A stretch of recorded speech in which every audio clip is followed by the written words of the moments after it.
Olá pessoal, sejam bem-vindos a mais um podcast Conversa no TEA. Estamos iniciando a temporada 2024, então vem muita coisa boa por aí. E eu sou, para quem não me conhece, Fábio Coelho, psicólogo, especialista em TEA, mestre e doutorando na área da educação, supervisor internacional em AB e diretor da Academia do Autismo. Estou aqui hoje trazendo duas convidadas muito especiais, a Pamela e a Josiane, que são profissionais que eu confio muito, que estão na nossa equipe aqui na Clínica Mosaico, nossa instituição parceira.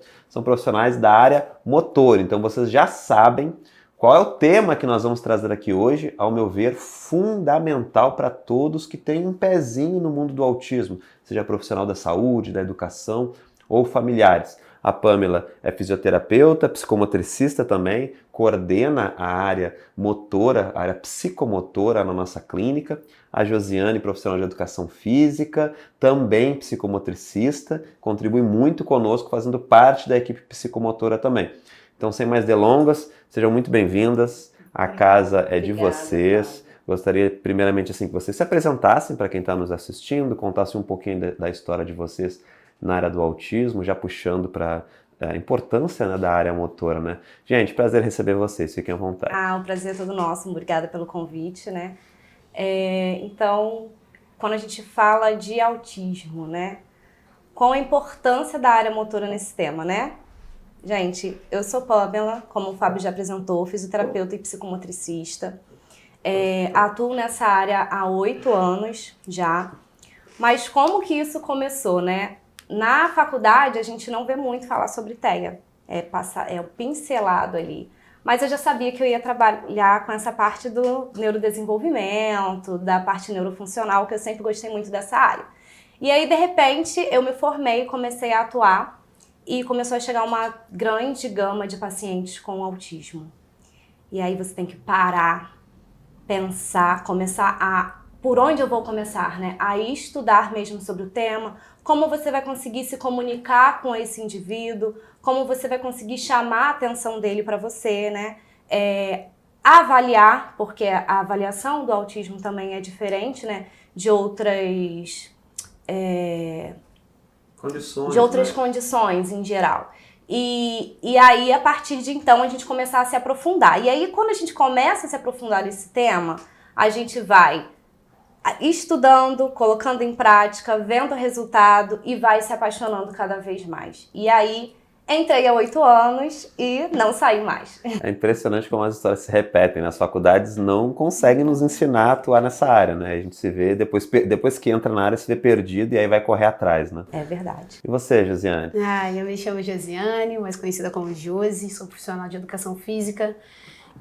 Sou formada vai fazer 15 anos, nunca tinha ouvido falar na faculdade, até os cursos que nós fazíamos na época também não falavam sobre autismo, né? E você vai conhecendo o vizinho, vai conhecendo amigos, né? E isso daí vai te motivando também, de uma certa forma, a querer melhorar o padrão de vida dessas pessoas também, ainda mais quem trabalha com movimento. Sim. E eu sou apaixonada pela minha profissão, como as pessoas me conhecem e sabem disso, né? Atualmente eu sou personal trainer de grupos especiais, atendo gestantes, idosos, autistas dentro da academia e pessoas lesionadas. Esse é o meu público-alvo, é onde eu me especializei. E também, com muito orgulho, trabalho lá na Mosaico, né? Com o Fábio, com a Pamela. É um prazer imenso, assim, estar podendo participar desse grupo, né? Onde o crescimento, você vê que é mútuo, as pessoas se ajudam, dão as mãos de fato e a Pamela principalmente está aqui, que não me deixa mentir. E é isso, um pouquinho da minha história. Bacana, gente. Bom receber vocês aqui, duas profissionais que a gente tem um carinho enorme já. A Pamela já há bastante tempo na casa, a Josiane dando os primeiros passos ainda, né? Mas também já há alguns meses, né? A gente sabe que a área ela é fundamental, a área motora, a área psicomotora, né? Dentro dessa área, eu acredito que a gente tenha uma imensidão de abordagens, estratégias, avaliações.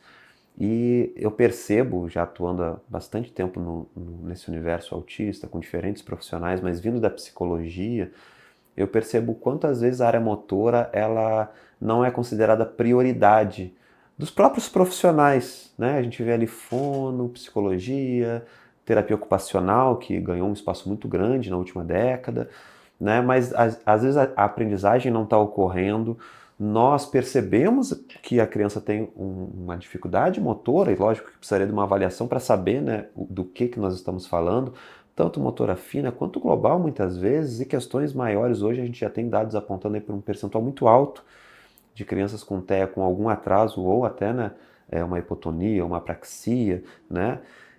Por que vocês percebem isso e como que vocês trazem assim, a importância da atuação de vocês com pessoas autistas?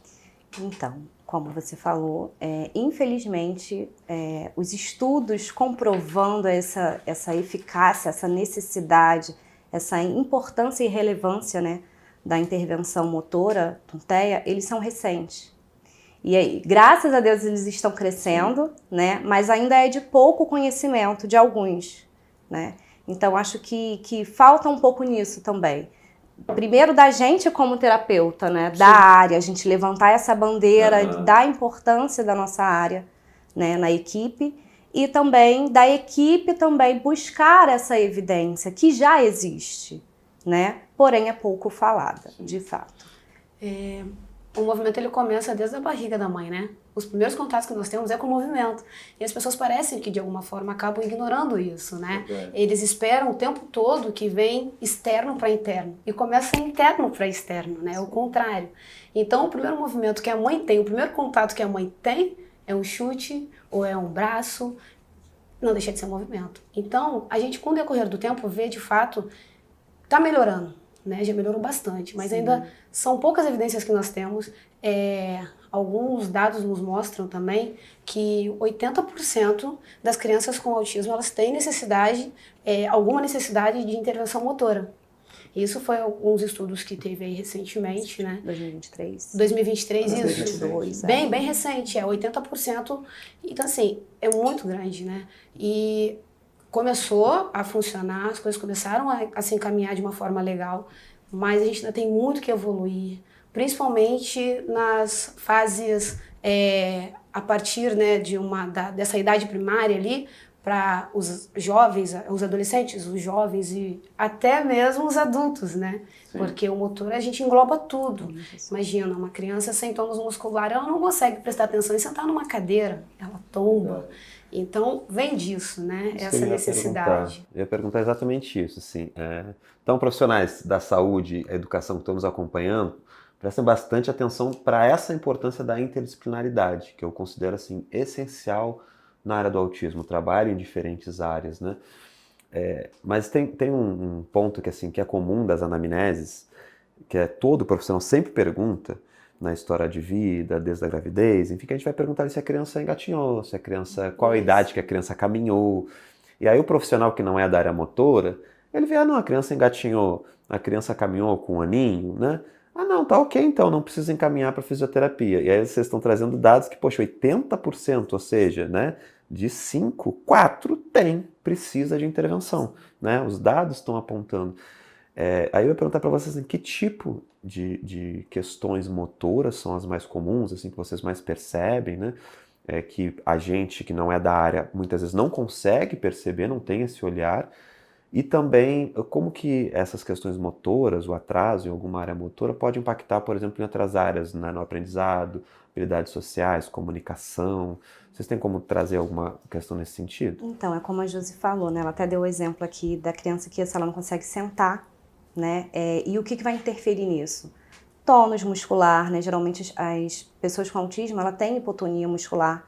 E aí isso vai levar à instabilidade postural, dificuldade dessa criança perceber o ambiente, alteração de controle motor, alteração no sequenciamento de movimento, né? Aquela pisada na ponta do pé, que é muito comum no TEA, que é um dos sinais característicos, inclusive, né? E que vão influenciar ali também em postura, em movimento, em autorregulação, dificuldade, por exemplo, de jogar uma bola, dificuldade de manter-se sentado ou levantar a cabeça, né, numa posição posturada, né, e diversos fatores de coordenação motora fina e global, né, num contexto geral. A nossa ideia é incluir, de fato, essa criança ou esse jovem na sociedade, né? Então, assim, ele vai para a escola e a gente trabalha, todos os terapeutas, né? Não adianta, é multidisciplinar, eu não tenho como dividir.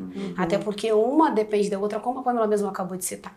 Então, essa criança, ela vai para a escola e ela chega na escola, não sabe arremessar, ela não sabe chutar, ela não tem coordenação. Isso aqui acaba gerando um bullying, de certa forma, e isso aí também faz com que a criança se afaste da sociedade, ela não se inclua à sociedade, né?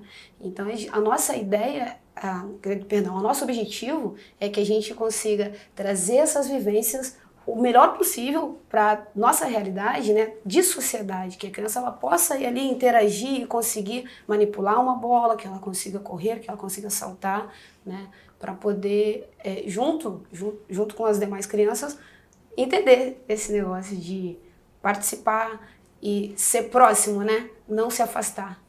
E aí um outro ponto importante da gente falar também é a importância dessas oportunidades e dessa intervenção ser na primeira infância, né? Pelas questões ali da neuroplasticidade, né? A janela de maior oportunidade de aprendizagem é essa.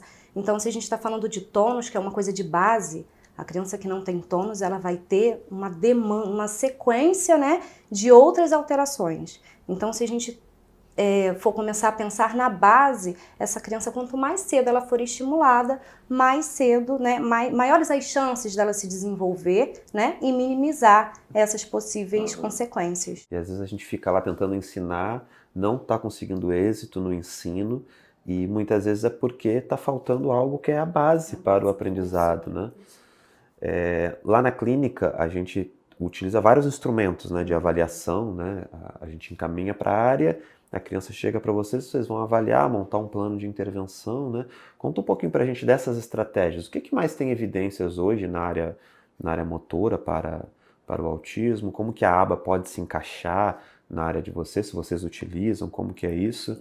E os instrumentos, assim, deixem pelo menos uns exemplos assim, de alguns instrumentos que vocês costumam utilizar. Lógico que tem, acredito que tem um mundo de instrumentos na área, mas como que vocês escolhem o melhor instrumento e quais instrumentos são esses? Assim? Então, aqui até na Mosaico, né, a gente utiliza o porte de inventário operacionalizado para a gente saber em que nível do desenvolvimento essa criança se encontra.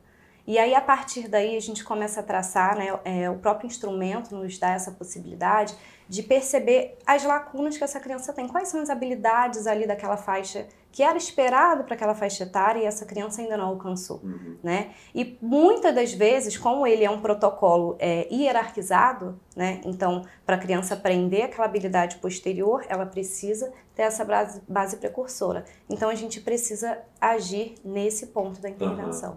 Né, nessa habilidade, ensinar essa habilidade para ela, né? E aí, associado à aba, né, análise do comportamento, como fazer isso, né? Porque é o que eu falei no começo, né? A intervenção motora no TEA, ela é diferente da intervenção motora numa criança com síndrome de Down, numa criança com paralisia cerebral, numa criança neurotípica, né? Porque como que eu vou ensinar essa criança, né? O que essa criança tem de habilidade? Essa criança já tem imitação?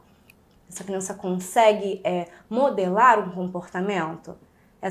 Como que essa criança responde a um estímulo? Né? Como eu quero que ela responda a esse estímulo? Então, tudo isso é importante e aí a aba é fundamental. E aí dentro disso a gente pode ter alguns recursos de pista visual, dependendo do nível de comunicação da criança, né? Uma rotina terapêutica é muito importante, né? Porque a gente está oferecendo ali a própria questão da previsibilidade para essa criança entender o que vai ser feito, né? O que se espera dela. E aí a gente pode dar tanto pistas visuais quanto pistas sonoras mesmo, né? Ali durante o processo de intervenção, para fazer uma pausa ou para voltar à atividade, né? Colocar um temporizador, por exemplo, um bip, coisas assim. Muito legal, a ciência da aprendizagem, né? Vem para... A Josiane então nem se fala, né? Porque a Josiane já é personal, né? Do Gui, meu filho mais velho. Já me botou para correr, para fazer atividade. Uma vez quando ela começou com o Guilherme, acho que na segunda semana, que a gente foi lá para a quadra do condomínio, né? Ih, já me botou para correr, puxar corda, bambolê. E você vê, né? Você é a prova viva disso, que a aba ela serve para todo mundo. Ela engloba todo mundo. Você fez as mesmas atividades que o Guilherme, no mesmo contexto. Ele entendeu o que era para ser feito. Você auxiliou ele no processo, que foi levantar os braços para poder colocar o bambolê, para correr até ele, voltar. E usei o Fábio como exemplo para poder fazer e ele visualizar isso. Eu acho que o principal de tudo isso também, complementando o que a Pamela falou, né? E a Pamela, ela nos mostra isso de uma forma muito tranquila, que a gente faz a anamnese, primeiramente, com essa criança, a gente começa a criar um vínculo para a gente poder também saber como a gente vai intervir diretamente, né? Nos processos que, de fato, nas habilidades que ela precisa ser desenvolvida, né? Então, e o contato visual, que é só reforçando, né, que foi uma coisa que ela falou, que é muito importante, porque parece que nos gera segurança da criança com o terapeuta, e isso é importante, que ele confie em você, né, e a partir do momento que ele confia em você, as coisas vão começar a fluir de uma forma melhor, né, e ele vai entender o que você quer de fato. E a aba é incrível, porque, mais uma vez, né, ela abrange todo mundo, inclusive para nós terapeutas, acaba sendo facilitador, porque a gente tem o mundo ali nas mãos para poder começar a trabalhar de uma forma que a gente não tenha nenhum inapropriado, perdão, perdi a palavra, nenhum comportamento inapropriado, né? Então é mais fácil de você, os erros, eles acabam sendo menores, não que nós não vamos errar, mas diminui bastante, né? Até o processo de crise e tudo mais, porque você não sabe qual é o reforçador da criança. Se você não fizer uma anamnese com os pais, se você não trouxer a família para perto de você também, você não vai conseguir nada, né? Então, é aquilo, todo mundo trabalhando juntos, de mãos dadas, para a gente poder ter o crescimento, né, desse indivíduo como um todo. E aí a Josi tocou num ponto, né, até durante a anamnese, a gente fazer uma lista de preferências dessa criança também, né? O que essa criança gosta, né? Como que eu vou trazer o interesse dela para a atividade? E aí eu posso utilizar esses itens de preferência como reforçadores, né? Ou eu posso inseri-los na própria atividade, tornando a atividade naturalmente reforçadora para ele, né? Ali, quando a gente trabalha em circuito, geralmente, né, crianças que gostam muito de pular, né? E a gente quer ensinar outras gamas de habilidades para ela. Poxa, a gente pode colocar ali um trampolim no final do circuito, né? E aí a gente conduz ela para as atividades, né, estruturadas que a gente precisa. E ao final do circuito, no finalzinho, ela tem ali, chegou no reforçador, né? Então o reforçador ele está inserido na atividade, a atividade vai ficar muito prazerosa, vai reduzir os comportamentos, né, inadequados, disruptivos, vai evitar que essa criança fique ali ansiosa, que ela queira ir embora, ou que ela se fadigue daquela rotina ali mais facilmente, né? Perfeito, perfeito. É isso, né? Eu acredito muito nisso, assim, que a aba ela é a base para todas as profissões, né? Como nós utilizamos lá na clínica, todas as áreas fazem o curso de aba, dialogam e utilizam as estratégias com evidências para justamente fazer a adaptação correta da atividade, né? Como que eu vou dar o estímulo, o antecedente para o meu aprendiz, como que eu vou organizar a atividade, a avaliação de preferências para que eu adapte também a atividade e utilize o reforço, que tipo de ajuda eu vou dar, né? Como que eu vou tirar essa ajuda ao longo do tempo, que tipo de registro eu vou fazer. Então a aba ela vai nos auxiliar para que a gente consiga atuar. Então a gente adapta aquilo que nós aprendemos para neurotípicos para uma intervenção totalmente personalizada, né? Que é isso que a aba nos ajuda a fazer, né? Personalizar o ensino, né? Muito bacana. Eu tenho uma pergunta aqui que não está no script, mas você já me conhece e sabe que eu ia perguntar alguma coisa, né? Você sabe, né? Mas assim, é uma dúvida que eu já tive quando a gente foi implementar, inclusive, isso na clínica. Isso é que muitas pessoas que estão nos assistindo provavelmente têm, principalmente que não é da área, né? A Pamela, por exemplo, ela é fisioterapeuta e é psicomotricista. Nós temos as duas profissões atuando em conjunto na clínica, mas a população comum, os pais que estão nos assistindo, os profissionais de outras áreas, tem muita dúvida, assim, qual é a diferença na atuação da fisioterapia, da psicomotricidade, quando que um é mais indicado que o outro, para que tipo de demanda, o que cada um faz no dia a dia, que eu acredito que se complementem, né? Mas quando que os dois são necessários, quando que mais um é o indicado, quando que o outro é o indicado. Esclareçam isso para quem não é da área, para os leigos como nós. Nossa, que pergunta boa é essa? Como eu falei, né? Vamos separar por partes, então. A fisioterapia, ela é mais indicada, ela é indicada no geral, mas assim, se essa criança ela tem alteração postural, se essa criança ela tem uma hipotonia ali, né, significativa, se essa criança tem a marcha em ponta de pé, né, se essa criança tem dificuldades básicas, né, de comunicação mesmo, de imitação, por exemplo, a gente vai partir para, primeiramente, a fisioterapia.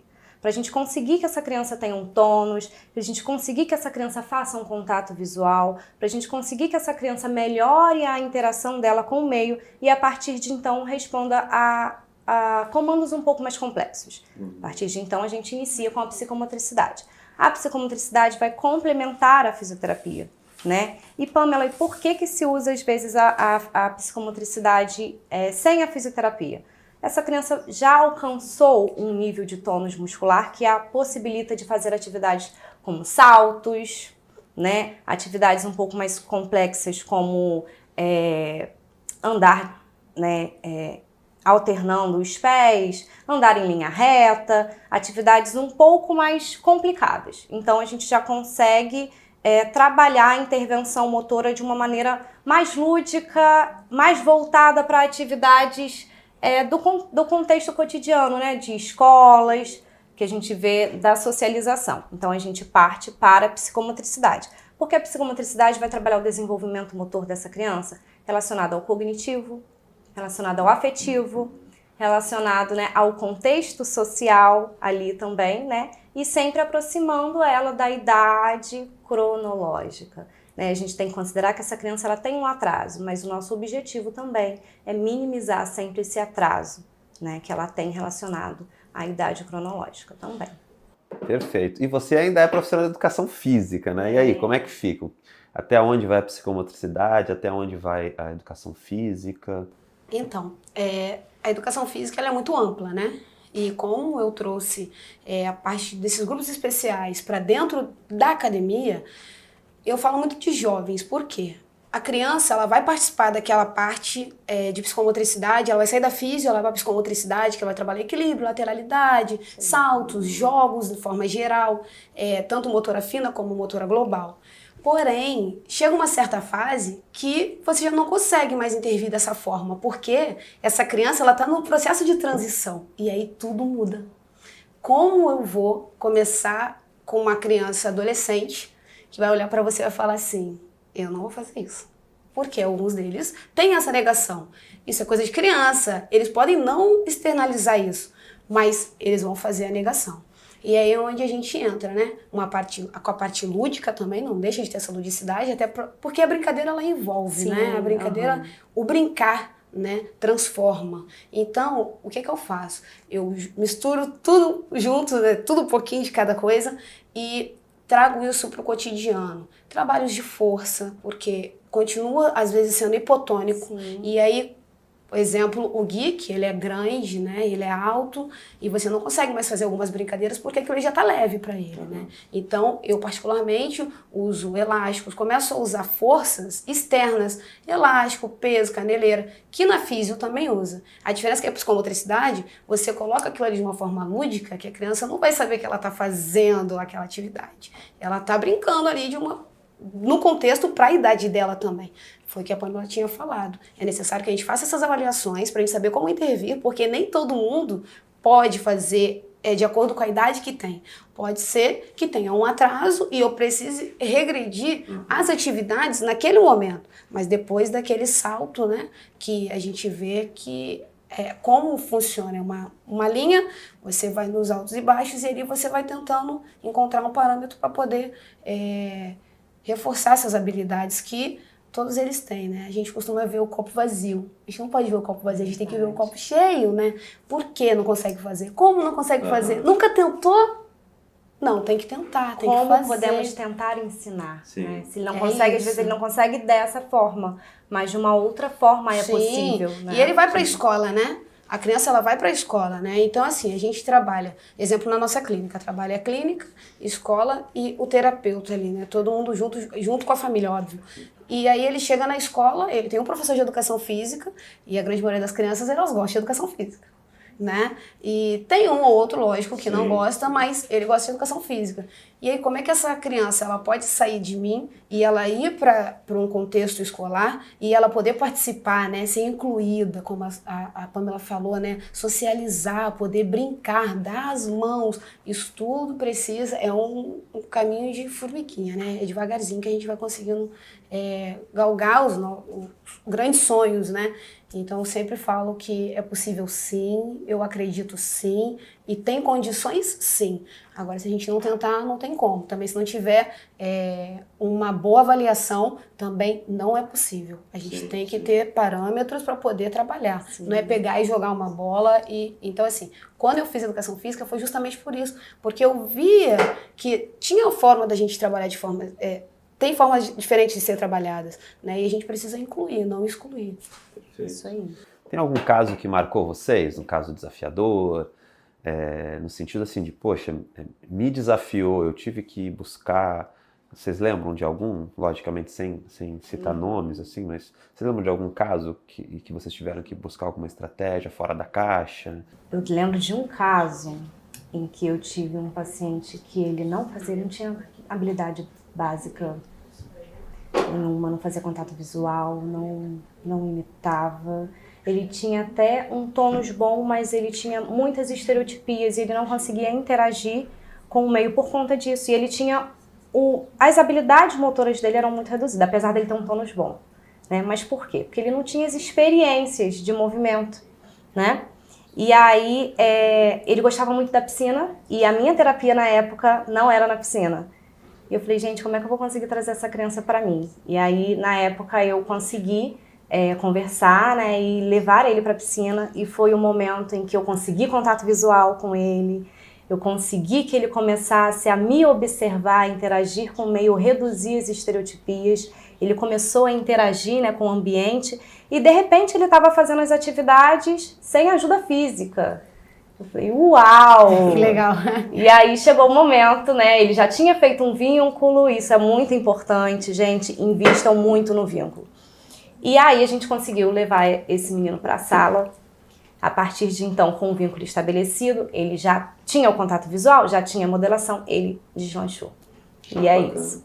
Bacana. Eu posso falar? Citar nomes? Ah, você pode, claro. É da casa, tá autorizado pelos pais. Né? Autorizado pelos pais. Eu fui o Guilherme, né? Porque eu cheguei na clínica e aí a Mai me chamou para poder atender o Gui como personal trainer do Gui. Eu já atendo alguns autistas dentro da academia e é muito legal. A grande maioria não fazia contato visual e os pais também não me falaram que essa criança era autista. Criança não, era uma jovem. Era autista e eu comecei brincando, né? Sempre brincando. E aí, tudo bem? Como é que tá? Bom dia, boa tarde e tal. E depois de um tempo, a mãe pediu para que eu fosse a personal dela. Passado o tempo, eu conheci vocês, né? E eu fui trabalhar com o Gui. Com o Fábio e com a Mai, né? Então, assim, foi uma experiência bem bacana. Eu corri até a Pamela, né, para poder pedir ajuda, para ver as terapias e para ela me dar um feedback como uma supervisão mesmo para mim, né? Não por ser algo novo, mas como eu poderia chegar, como eu poderia criar esse vínculo com ele. O que vocês poderiam estar esperando de mim enquanto profissional, né? E foi bacana, porque foi uma troca bem legal, assim. E hoje eu consigo trabalhar com ele faz as atividades diferente da clínica. O trabalho comigo é totalmente diferente da clínica. Na clínica ele trabalha de uma forma, comigo até os vídeos ele trabalha de outra forma. E ele aceita os comandos, claro, tem os reforçadores, né? Mas ele aceita os comandos já de boa, já consigo fazer 2, 3 atividades com ele numa única vez.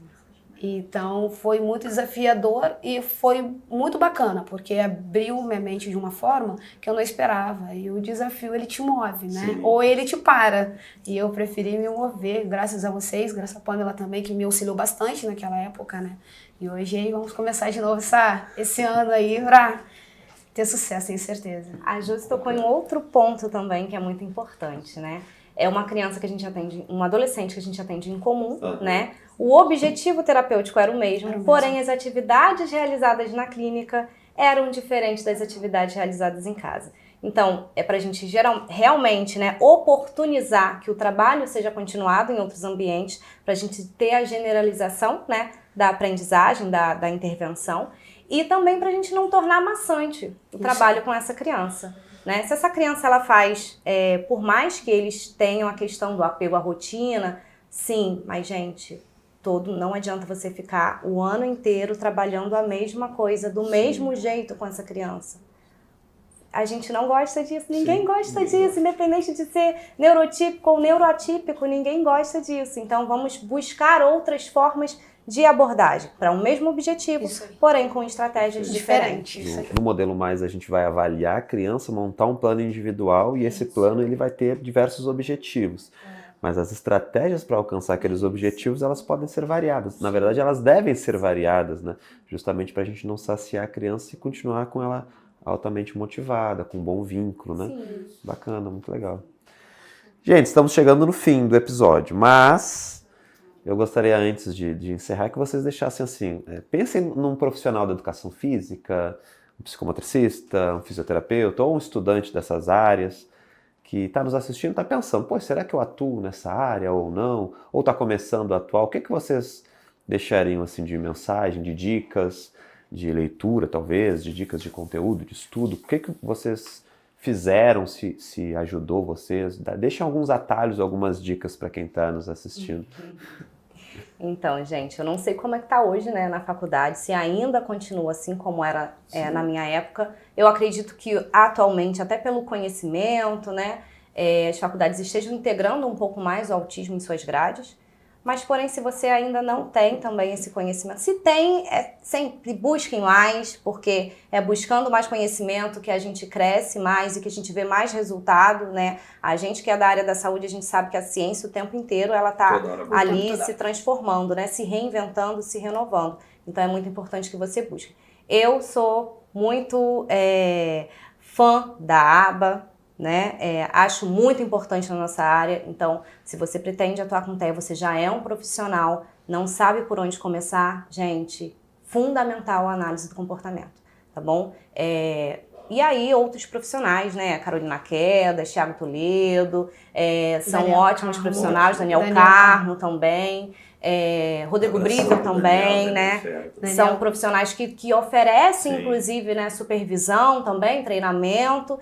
E é a oportunidade da gente crescer, né, e ajudar o nosso público da melhor maneira possível. Não só o nosso público, mas as famílias também. Né? Tá bem assessorado, só citou gente fera. Só gente fera. Só gente de peso. O objetivo da intervenção motora, no geral, é o desenvolvimento desse indivíduo num global. Né? Tanto da comunicação, tanto da cognição, tanto da funcionalidade. Né? Então é importante você realmente saber como avaliar, como intervir para você alcançar o maior nível de funcionalidade desse indivíduo em diferentes ambientes e em diferentes contextos. Perfeito.